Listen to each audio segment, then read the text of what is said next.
everyone, I'm Laura Gale Locke with your City 7 News Now update.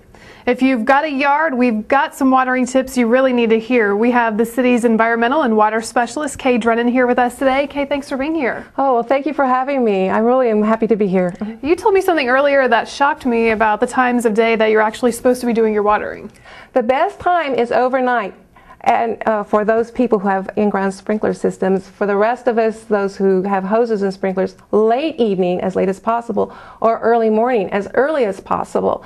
Do not water before after 8 o'clock, because if we do, it's just water that's wasted. The plants can't use it. Why is it that the plants can't use that water, during the daytime? Plants are very much like us. During the heat, they want to shut down too, especially plants like our drought-tolerant ones, which they prefer to actually go dormant during high heats, and our drought avoider plants, which are we call them also cool season plants. They just want to go quiet too. And especially one of the things that happens is during a heat like this, the soil temperatures don't cool down. And cool season grasses, what happens is they shut down growing roots at that point. So with soil temperatures at 80 degrees, they're not growing their roots. They can't take up the water. They can't get it from the roots to the stems. And they actually can't absorb the water, is that what you're saying? Right. Okay.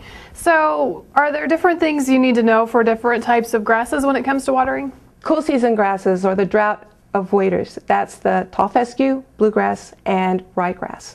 Those are the ones that need to be watered every day. They're the ones that utilize the water best, especially if they have the water first thing in the morning. They can't use it during the afternoon because even they've closed their pores of their stems and leaves, and they're trying to shut down a little bit. Drought-tolerant plants, like the warm season grasses, which is buffalo, Bermuda, and zoysia. They're the ones that you water a ½ inch maybe every third day. If you water them every day, you're just watering the weeds. These are the grasses that they up their salts in their cells and try to shut down and actually go dormant during very hot weather. That's their way of getting through the heat. So what's the best way to measure how much water you're giving your grass and your plants? Oh, I brought a lot of toys. That's great. The first thing is to know how much Mother Nature provides. So have some rain gauges out. Very simple. We've had rains this summer, and some of them have been significant. Now, one part of town might get it, another might not, but at least if you're one of the lucky ones, you know whether you've had a ½ inch or more. Another thing to do is to utilize fun things around your home to measure your water. And this is so that you'll know how much water you put out in a certain period of time. You can set out things, a Frisbee, a plastic tub you have in your kitchen, as long as they're flat-bottomed and straight-sided, a tuna fish or cat food or chicken can, meat can, these things, again, flat-bottomed, straight-side. And then what you do is you set your timer for 15-20 minutes. These are out under your sprinklers are on. When the timer goes off, run out, shut it off, measure your water. So you have a ½ inch after 15 minutes. Well, that means to get a ½ inch down, you need to water for 30 minutes. That way, you can set your timer, go out, turn the sprinklers on for 30 minutes, and this works for people who have zoned sprinkler systems too. Know how much your system's putting out. That way, you know how long to set them for, and you're not wasting water. Last but least, if you don't want to go to this trouble, a simple screwdriver.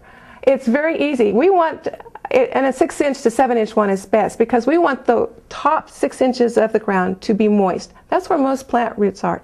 Once you get down to about a foot, the roots are not very good. The plants prefer the top 6 inches to get their nutrients and their water.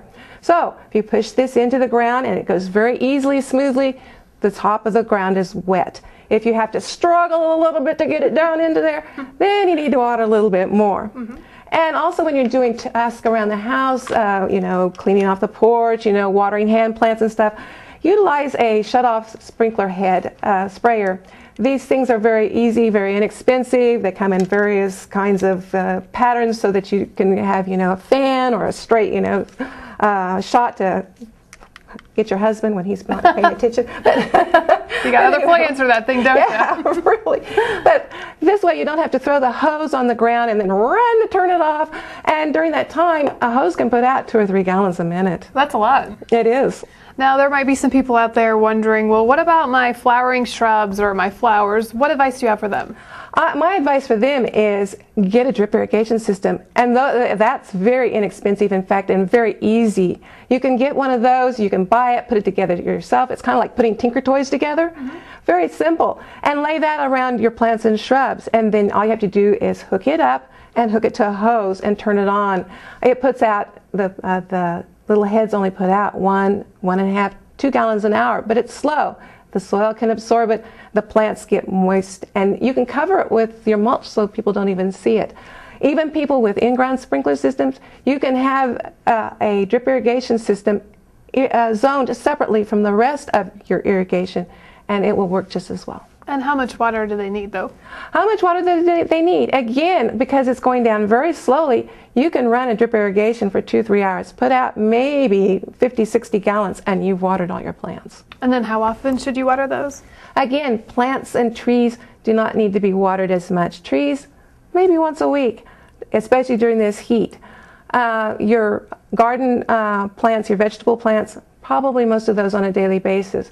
But your perennials and your annuals, maybe every 2-3 days. Okay. Kay, we've covered a lot of great information, but if people didn't write it down all fast enough, is there a place where they can go to get some more tips? They can always come to me. I'm at the Water Center in Herman Hill Park. I can be reached at 337-9262 or 9264. Both of those numbers work.